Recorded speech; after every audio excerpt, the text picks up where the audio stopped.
7.4 Properties of Logarithms. You will notice that if you know your properties of exponents, because logarithms are inverses of exponents, you'll do just fine and dandy with these. So these are our properties of exponents. If we have a log, and it doesn't matter the base will just stay the same, and there's multiplying between, we can break it up by adding in between. Multiplying, adding. If there is division, we can break up the log by subtracting. If we have an exponent, you can move that exponent out in front to be multiplying. Again, same type of thing with exponents. If I'm multiplying with the same base, I would add my exponents, because this would be x to the fifth. If I was subtracting or dividing with the same base, I would subtract my exponents. And if I have a power to a power, then I would multiply that exponent. So it's kind of the same pattern here. So these first two, if I want to write as a single log. So there's a couple things when you do this. I see subtraction. So one thing is a single log. I write log base 4 once and only once. I see subtraction right away. I'm going to write my division bar. So 32 is the positive, so that should go on top. And the 2 is a negative, so that will go on bottom. You should always simplify. That's because log base 4 of 16.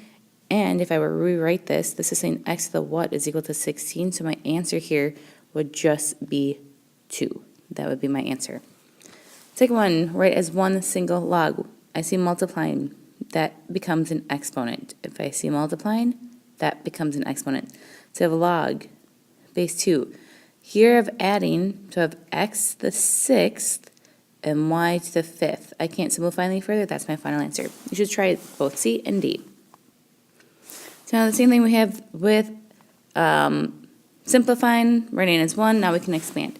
Now the log stays the same. I see multiplying, so that will become adding, and I see division, that will become subtracting. Whatever's on the bottom should have a subtraction in front of it. So this is going to have log. The log does not change. 4, because that's one thing, and then I'm multiplying, so there's an adding.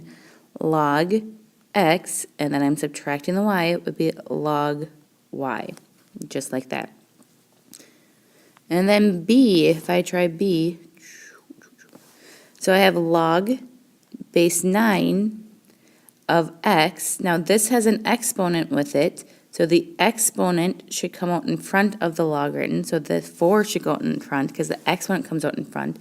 I see division, so that's subtracting log base 9 as 729.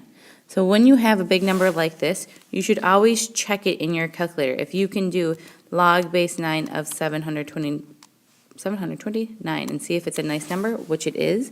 So then my final answer here would be 4 log base 9 of x subtract 3, because this becomes 3. Try both C and D by yourself. We do have a very handy dandy log base on the newer calculators, but if you do not have a log base button on your calculator, we have to do this, change the base right here. So it's always log of, usually we do base 10 because we have that button on our calculator, log of 1 over the log of the base. So this first one would be log of 27, so you should try to do this in your calculator, over log of 81. That'd be the same thing if you actually typed into your calculator log base 81 of 27, it will give you the same answer. And when you are doing this, you should make sure to always round to the nearest 4 decimal spots. In this case, I don't have to because it's 0.75. If I put that in my calculator. So again, when I'm doing this, I have log of the large number divided by log of the base number. And to the nearest 4 decimals, 2.226, and then the 6 would round it up to another 6. So you should try the other two by yourself.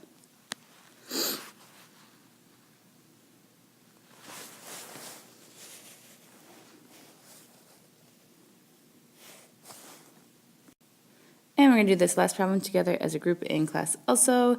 So you have a great, grand, wonderful time of your life that you're living right now. Have a good one.